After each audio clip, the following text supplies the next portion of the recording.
Well, the first thing I need to do is to see if I can correct the timestamp on this, because the one it's using is clearly wrong. Let's see. No, it won't let me do it. So I'll just have to state for the record that today you should date all of your correspondence, documents, and checks with March 29th, 1722. What, you ask? How can that possibly be true? 1722? So King George I had just been crowned King of England? J.S. Bach was still alive? The United States wouldn't be around for another 50-odd years?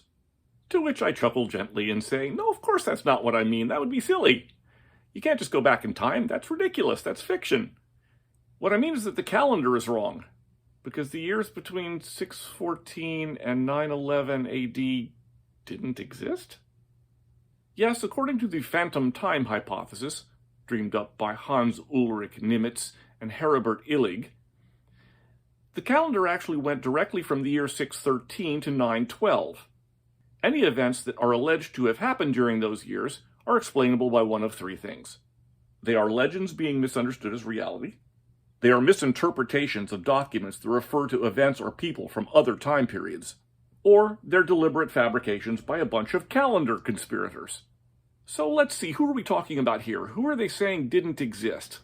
King Harald Fairhair I of Norway, King Alfred the Great of Wessex, the writers Alcuin, Cadman, Lipo, and Bede, and Charlemagne. Why, you might ask, do Nimitz and Illig believe this? It is, they say, because there are hiatuses in the records, which is certainly true. The early Middle Ages in Europe was a pretty chaotic time. Nimitz and Illig also believe that it's because the religious doctrine of the time went into a stall between the 7th and the 10th centuries, as did art and science. All of that can be explained, they say, if those 3 centuries simply didn't exist, and that any records alleged to come from those times are fabrications by people like Holy Roman Emperor Otto III and Pope Sylvester II, and that historians have been fooled ever since, and we still believe that they existed when they really didn't. Interesting, if 3 centuries just kind of fell out of the historians' pockets along the way, that the records of other cultures still seem continuous. For example, the Chinese have astronomical records showing comets and eclipses, and back calculations by today's astronomers agree perfectly with when they say they occurred.